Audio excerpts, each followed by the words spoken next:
These are some ways you're treating your man like a therapist without realizing it. Let's talk about the way women turn their men into a therapist without realizing it, and quietly are killing the attraction from their man to them. This is not about men who can't listen. This is about men who can.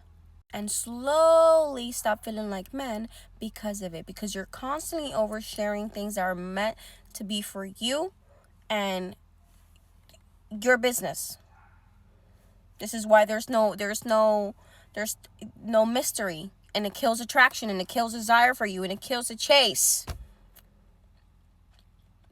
Because you want to overshare. Shut up.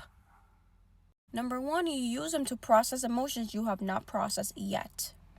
This one is big. You don't come to him regulated. You come to him mid-spiral. You're talking to understand how you feel instead of sharing from clarity. So the conversation becomes confusion, reassurance, then emotional cleanup. That's not sharing. You're outsourcing your regulation. You're outsourcing to him so he can help you regulate. Like a therapist. Masculine men don't mind supporting, but they lose attraction when they become the place that you're figuring yourself out. Number 2, you narrate your inner world in real time. You tell him every feeling, every doubt, every insecurity, every emotional wave. And as a woman, you must understand that you need to hush because your waves in the month are like this. Can you keep something sacred to yourself? You don't share selectively or intentionally, just constantly. Healthy men do not bond through emotional flooding. You're constantly flooding that man with your emotions. That's not healthy. They bond through direction and movement. When you're constantly narrating your emotions too much, that pulls him into observer mode, not desire. Number 3, you come to him upset, but you don't want solutions. And this one is sneaky. You vent, he offers solutions, and you just say, I just want you to listen. And I understand, because sometimes you do just want someone to listen to you. But this is what I'm saying. Have friends. They're problem solvers. So you come to him with a problem, he's going to want to help you solve your problems. Talk to your friends. Talk to your therapist. Talk to your mentor. That's what I'm telling you. When you come to a man with a problem and he doesn't have some and he likes you and he ain't trying to help you solve that problem, he don't really like you. He don't really like you, sweetheart. He don't. And that's fine. Sometimes he will just listen. But if you're constantly doing this, constantly, it's annoying. Okay? So now he's stuck. He can't fix, he can't lead, and he can't solve. Which are the 3 things that healthy masculine love to do, are in their biology and naturally want to do for you when they like you. So you're depleting him of his masculine things to bond to you. And over time, that creates frustration. And it creates, he starts feeling like something's missing because his biological instincts are not being replenished in this dynamic with you.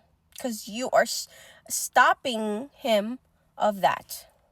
Masculine men need to do something with emotional energy.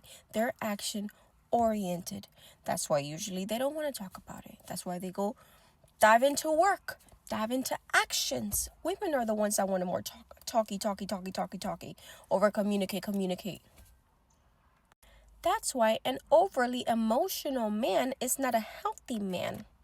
A man that's overly emotional, next topic is going to be the next video. Oh my God, thank God. Thank you, God, for giving me the next topic. That's what we're going to talk about, because, I have a lot to say about that. Like I said, men need to do something with emotional energy. When they can't, attraction slowly slows down until there's no more attraction anymore. Number 4, you emotionally lean before you self-soothe, before you emotionally regulate and check in with yourself to see how you're feeling. And to see maybe I feel this way today, but tomorrow I'm going to feel completely different, regulated, and now I don't even want to share that no more. I want to keep that to myself. So you emotionally lean before you self-soothe, before journaling, before breathing, before grounding yourself. You go straight to him. So he becomes the first stop for your emotional relief, not the shared space after you have centered yourself. And that is a problem. That trains the dynamic. You feel, he stabilizes you, and then you calm down. And then you're going to be in that codependent pattern constantly. And you're going to see the next you break up, and the next person that you're going to be with, the same pattern again. So when do we take responsibility here?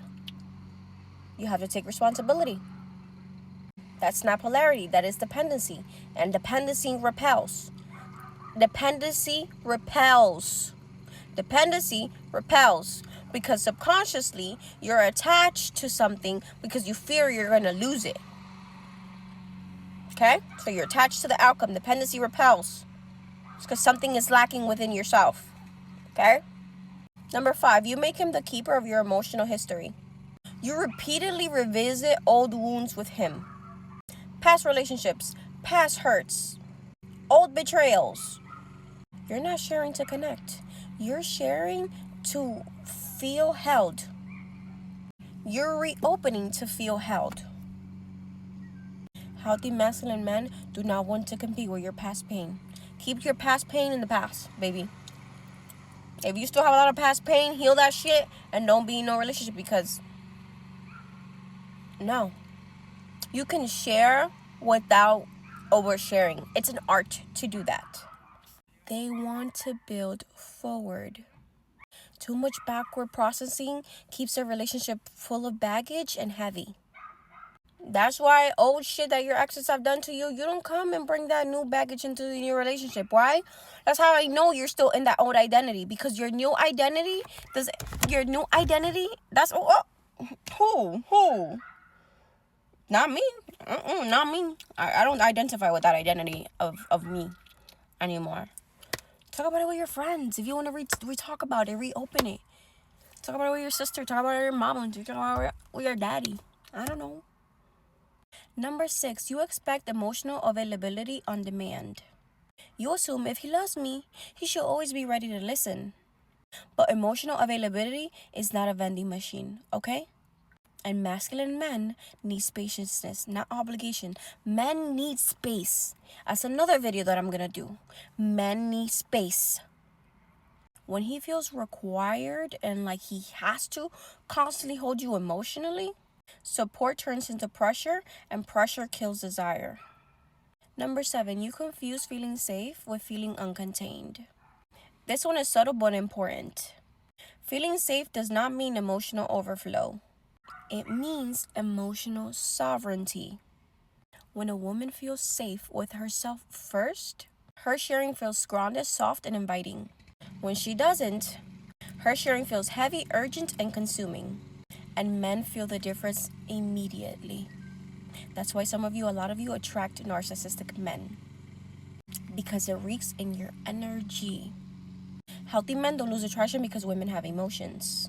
They lose attraction when they're turned into the place those emotions live. Support should feel like connection, not responsibility.